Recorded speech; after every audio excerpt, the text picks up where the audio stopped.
নমস্কার বন্ধুরা, জেনিস রয়ের কিচেনে আপনাদের সকলকে স্বাগত জানাই।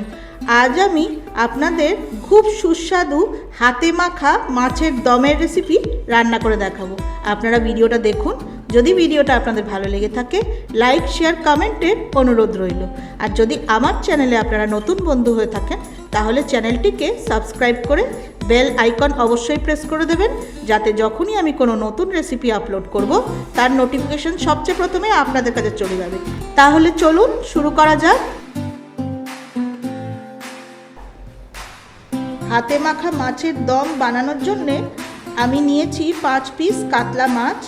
মাছগুলোকে আমি ভিনিগারে ভিজিয়ে রেখে পরিষ্কার করে ধুয়ে নিয়েছি। আমি একটা কড়াই নিয়ে নিয়েছি। কড়াইতে আমি মাছের পিসগুলোকে এক এক করে সাজিয়ে নেব।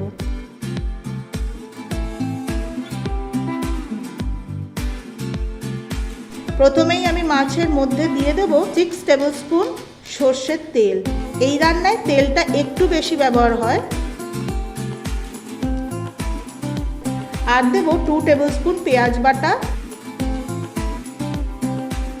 দেব 1 টেবিল স্পুন আদা বাটা, 3টে ছোট কুচিয়ে নেওয়া টমেটো, স্বাদ অনুসারে নুন, 1 টিস্পুন হলুদ গুঁড়ো, 1 টিস্পুন লঙ্কা গুঁড়ো আর 5টা চেরা কাঁচা লঙ্কা।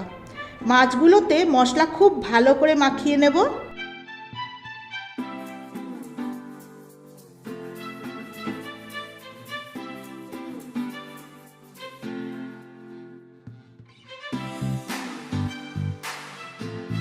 মাছগুলোতে খুব ভালো করে মশলা মাখানো হয়ে গেছে। আমি 10 মিনিট কড়াই কভার করে রেখে দেব, যাতে মশলা মাছের মধ্যে ভালো মতন ঢুকে যায়। 10 মিনিট পর ইন্ডাকশন অন করে দেব। কিছুক্ষণ রান্না হওয়ার পর আমি কভার খুলে দেখে নেব। দেখুন বন্ধুরা, মশলা থেকে জল ছেড়ে গেছে। আমি এই পর্যায়ে মাছগুলো উল্টে দেব। মশলা আগে এইভাবে প্রথমে ভেজে নিলে মশলার কাঁচা গন্ধটা সম্পূর্ণ চলে যায়। মাছগুলো উল্টে দেওয়ার পর আমি দিয়ে দেব গরম জল, যাতে মাছগুলো সেদ্ধ হয়ে যায়। আমি খুব অল্প একটু চিনি দেব। চিনিটা স্বাদটাকে ব্যালেন্স তো করবেই, তার সঙ্গে রান্নায় একটা সুন্দর কালারও আনবে। 5 মিনিট ঝোল ফুটিয়ে নেওয়ার পর আমি আবারও মাছগুলো উল্টে দেব।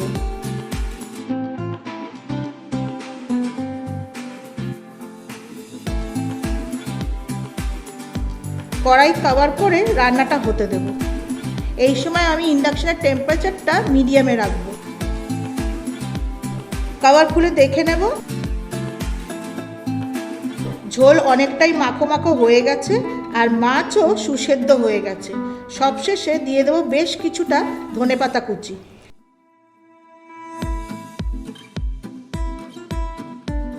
ইন্ডাকশন অফ করে কড়াই কভার করে কিছুক্ষণ রাখার পর গরম ভাতের সঙ্গে হাতে মাখা মাছের দম আমি সার্ভ করব।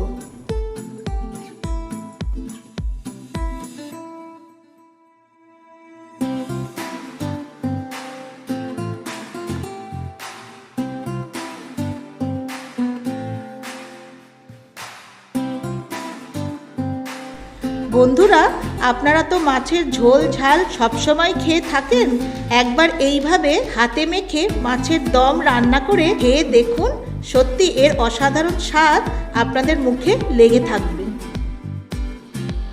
এই রকম নানা ধরনের রেসিপির জন্য আপনারা আমার চ্যানেলের সঙ্গে যুক্ত থাকুন। আর আগের ভিডিওটি দেখার জন্য ডান দিকে থাম্বনেইলে ক্লিক করুন।